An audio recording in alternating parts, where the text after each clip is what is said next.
manusia menurut Mutiara S. Panggabean, manajemen sumber daya manusia adalah proses yang terdiri dari perencanaan, pengembangan, pimpinan, pengendalian pengembangan, kompensasi, promosi, dan pemutusan hubungan kerja guna mencapai tujuan yang telah ditentukan suatu perusahaan. Fungsi manajemen sumber daya manusia ada 7, diantaranya yang pertama adalah mengatur dan mengelola pekerja, kedua penilaian, ketiga penggantian, keempat relasi, kelima pelatihan dan penasihat, keenam mengatasi permasalahan, dan ketujuh kesehatan dan keselamatan pekerja. Tujuan manajemen sumber daya manusia terdiri dari 4, diantaranya adalah yang pertama adalah tujuan sosial, tujuan organisasi, tujuan fungsional, dan tujuan individual. Tujuan sosial adalah perusahaan bertanggung jawab secara sosial terhadap kebutuhan dan tantangan masyarakat dengan meminimalkan dampak negatifnya. Dan kedua, tujuan organisasi adalah secara formal yang dibuat untuk membuat organisasi mencapai tujuannya. Ketiga, tujuan fungsional, tujuan untuk mempertahankan kontribusi Departemen Sumber Daya Manusia pada tingkat yang sesuai dengan kebutuhan organisasi.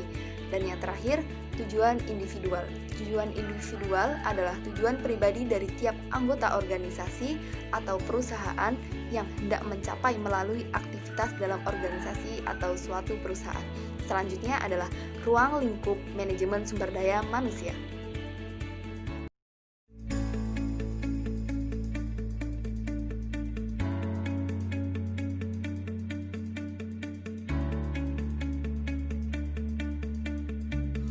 Ruang lingkup manajemen SDM. Yang pertama, Human Resource Planning. Perencanaan sumber daya yang dibutuhkan, contohnya job deskripsi dan job spesifikasi.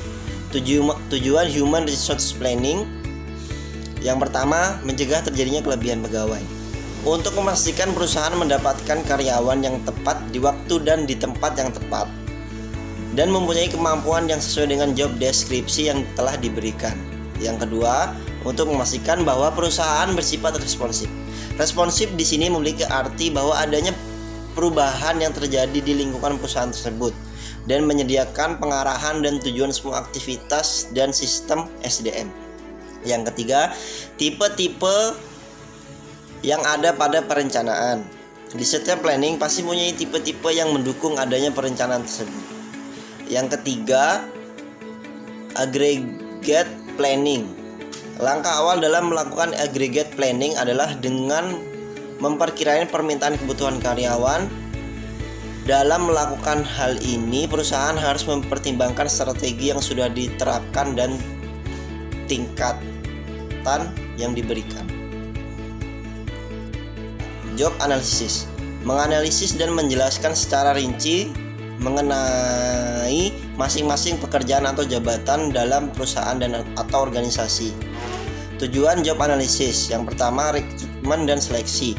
Analisis jabatan membantu manajemen untuk menentukan jenis orang yang dibutuhkan untuk mengisi jabatan atau melakukan pekerjaan tertentu. Yang kedua, menilai kinerja karyawan. Dengan analisis jabatan atau job analysis ini, manajemen dapat memeriksa apakah sasaran dan tujuan pekerjaan yang diberikan ke karyawan yang bersangkutan sudah tercapai atau tidak. Yang ketiga, pelatihan dan pengembangan. Analisis jabatan atau analisis pekerjaan ini juga dapat digunakan untuk menilai kebutuhan pelatihan dan pengembangan karyawan, perbedaan antara hasil kerja yang diharapkan dengan kenyataan. Kinerja karyawan menentukan tingkat pelatihan yang perlu diberikan kepada karyawan yang bersangkutan. Yang keempat, manajemen kompensasi.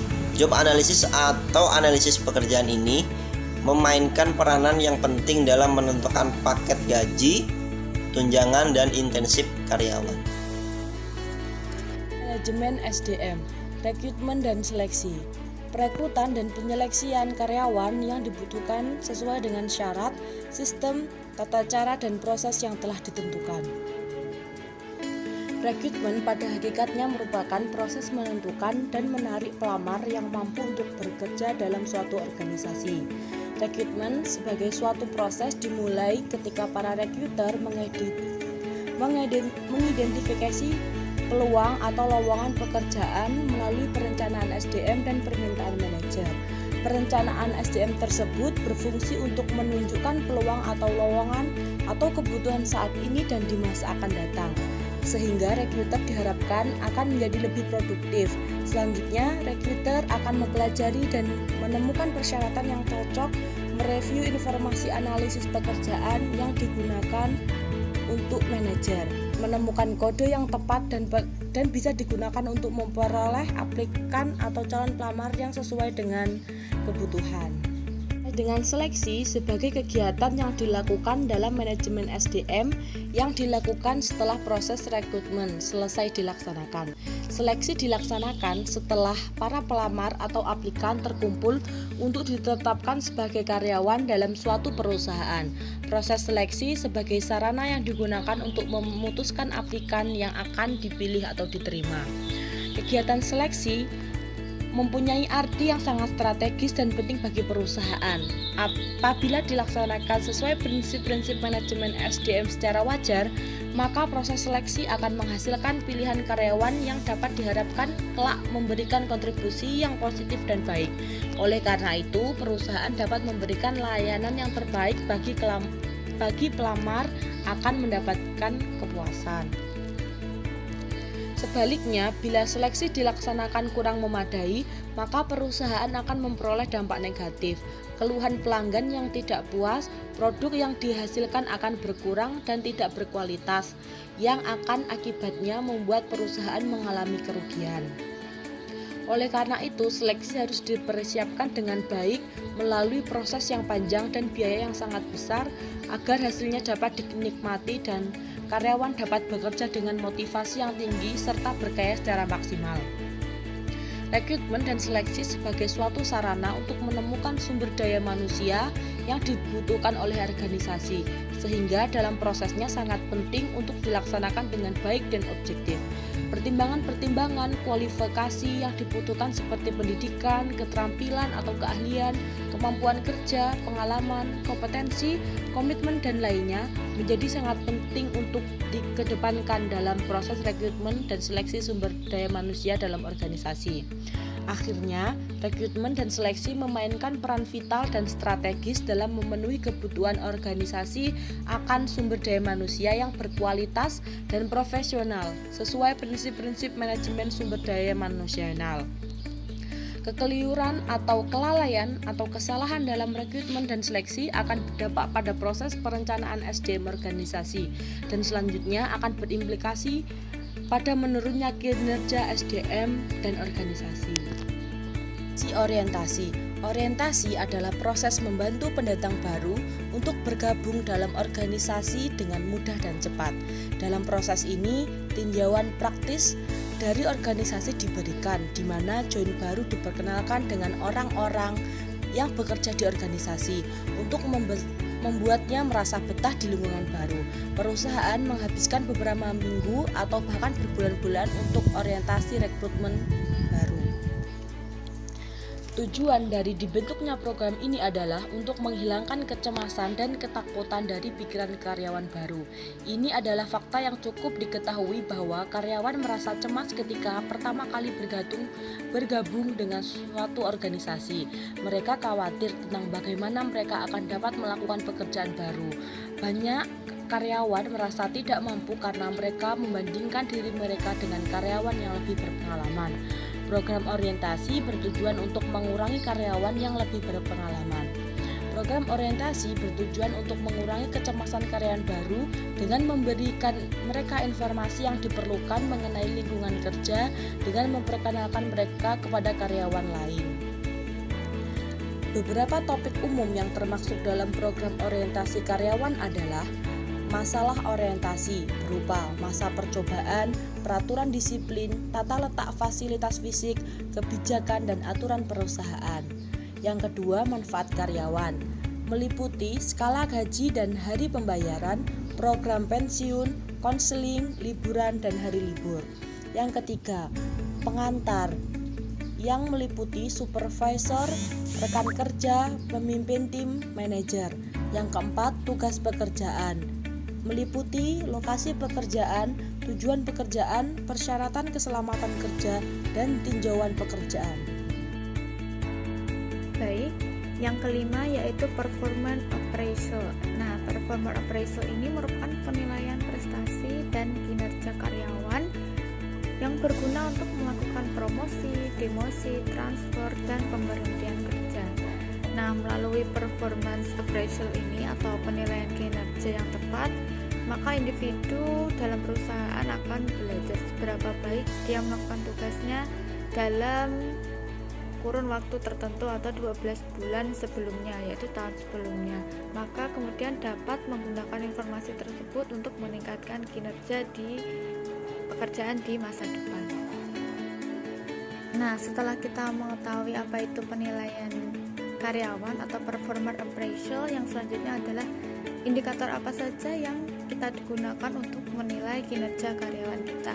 Nah, yang pertama yaitu pengetahuan yang dimiliki karyawan. Pengetahuan ini sangat penting dikarenakan pekerjaan sangat penting dan menjadi bagian dari tanggung jawab karyawan tersebut. Nah, yang kedua yaitu ketepatan waktu. Ketepatan waktu ini dapat mencerminkan pekerja tersebut apakah seorang yang menghargai waktu atau menyia-nyiakan waktu, seperti itu. Yang ketiga yaitu kualitas pekerjaan. Nah, dalam kualitas pekerjaan ini kita dapat menilai apakah seorang karyawan mengetahui standar mutu pekerjaan yang dilakukan. Nah, seperti itu. Yang keempat yaitu kecepatan dalam menyelesaikan pekerjaan. Kecepatan dan ketepatan seseorang pekerja dalam melakukan pekerjaannya ini sangat penting karena berhubungan dengan produksi perusahaan. Kemudian yang kelima yaitu pengetahuan teknis seputar pekerjaan. Nah, pengetahuan teknis ini menjadi sangat penting karena bila teknisnya salah maka perusahaan akan merugi. Nah, yang kelima yaitu self confidence, yaitu seberapa jauh karyawan memiliki ketergantungan terhadap karyawan lain dalam menyelesaikan pekerjaannya. Kemudian yang ketujuh yaitu kemampuan menyesuaikan diri. Hal ini sangat penting dimiliki karyawan atau pekerja karena lingkungan yang baru tentu akan membutuhkan penyesuaian diri yang baru, sehingga harus membentuk seseorang yang mudah dalam menyesuaikan diri. Nah, yang kedelapan yaitu komunikasi antar karyawan. Nah, kenapa ini dinilai? Karena apabila komunikasi antar karyawan bagus, maka pekerjaannya juga akan bagus. Yang kesembilan yaitu kerjasama tim. Nah, di sini dilihat dalam kemampuan karyawan dalam bekerja sama dengan karyawan lain. Nah, yang ke-10 yaitu kemampuan menyampaikan ide. Dilihat bagaimana karyawan dalam menyampaikan ide atau aspirasi yang ingin mereka sampaikan. Dan yang ke-11 yaitu kemampuan mengatur pekerjaan. Nah, ini menjadi tanggung jawab seorang karyawan, sehingga kita harus melihat bagaimana mereka mengatur pekerjaan dengan baik sehingga dapat memberi dampak positif bagi perusahaan. Nah, kemudian yang keenam yaitu compensation planning and remuneration, yaitu perencanaan dan pemberian kompensasi pada karyawan. Nah, apa sih kompensasi itu? Nah, kompensasi merupakan sebuah imbalan yang diterima oleh karyawan atas jasa atau hasil kerja kerasnya di perusahaan. Nah, imbalan ini dapat berupa barang atau uang baik secara langsung ataupun tidak langsung. Nah, kemudian fungsi dan manfaat dari adanya kompensasi dan remunerasi ini yaitu yang pertama yaitu penggunaan SDM secara lebih efisien dan efektif. Hal ini dikarenakan semakin banyak karyawan yang diberi kompensasi, maka semangat untuk berkarya, semangat untuk bekerja akan semakin membaik sehingga SDM akan lebih baik dan efektif. Yang kedua yaitu mendorong stabilitas perusahaan dan pertumbuhan ekonomi. Nah, sistem kompensasi ini membantu stabilitas perusahaan baik langsung maupun tidak langsung. Kemudian yang ketiga yaitu sebagai bagian dari manajemen SDM, yaitu untuk memperoleh karyawan yang memenuhi persyaratan. Kompensasi yang tinggi akan dibutuhkan dan memberi daya tarik pada pelamar kerja, seperti itu. Nah, selanjutnya yaitu tahapan. tahapan di sini merupakan tahapan dalam manajemen kompensasi, yaitu yang pertama yaitu mengevaluasi setiap pekerjaan dengan menggunakan informasi analisis pekerjaan. Hal ini dilakukan agar perusahaan dapat melihat dan mengevaluasi pekerjaan-pekerjaan yang telah dilakukan pekerja menggunakan analisis pekerjaan yang tepat, sehingga akan membawa dampak positif bagi perusahaan. Nah, yang kedua yaitu melakukan survei untuk menentukan keadilan eksternal yang didasarkan pada pembayaran gaji di pasar kerja. Nah, survei ini bertujuan untuk menentukan keadilan eksternal bagi pekerja yang didasarkan dari pembayaran gaji di pasar kerja. Kemudian yang ketiga yaitu menilai harga setiap pekerjaan untuk menentukan pembayaran gaji yang didasarkan pada keadilan internal dan eksternal. Nah, hal ini dimaksudkan untuk agar tidak ada ketimpangan, yaitu harus ada keadilan antara internal dan eksternal dalam pembayaran gaji. Motivasi, kesejahteraan, dan juga keselamatan kerja. Motivasi merupakan pemberian daya penggerak yang menciptakan kegairahan kerja seorang agar mereka mau bekerja sama, bekerja efektif, dan terintegrasi dengan segala daya upayanya untuk mencapai kepuasan. Ada beberapa cara untuk meningkatkan motivasi kerja. Salah satunya adalah memotivasi lewat sentuhan-sentuhan kecil. Yang kedua adalah mengobarkan semangat bawahan dengan cara membuat mereka merasa penting. Yang ketiga adalah memberikan kritik dan konstruktif untuk bawahan. Yang keempat adalah menggunakan titik untuk mengatasi bawahan yang tidak loyal. Selanjutnya untuk kesejahteraan. Kesejahteraan sangat penting untuk karyawan di mana balas jasa lengkap, materi dan non-materi yang diberikan oleh pihak perusahaan berdasarkan kebijaksanaan. Tujuannya untuk mempertahankan dan memperbaiki kondisi fisik dan mental karyawan agar produktivitasnya meningkat. Selanjutnya ada keselamatan kerja. Dalam keselamatan kerja ini merupakan salah satu upaya untuk menciptakan tempat kerja yang aman, sehat, bebas dari pencemaran lingkungan, sehingga dapat mengurangi dan atau bebas dari kecelakaan kerja dan penyakit akibat kerja yang pada akhirnya dapat meningkatkan efisiensi dan produktivitas kerja. Karyawan sebagai sumber daya manusia dari perusahaan merupakan faktor penentu keberhasilan dalam menjalankan visi dan misi dalam mencapai target perusahaan tersebut. Hubungan industrial. Hubungan industrial merupakan hubungan kerja yang diasumsikan konfliktual atau banyak menimbulkan konflik. Kepentingan pengusaha dan kepentingan karyawan merupakan dua hal yang bertentangan.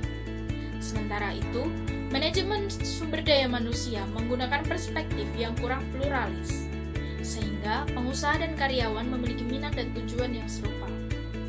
Dalam mengelola sumber daya manusia, manajer menekankan sasaran dari komitmen organisasional dan integrasi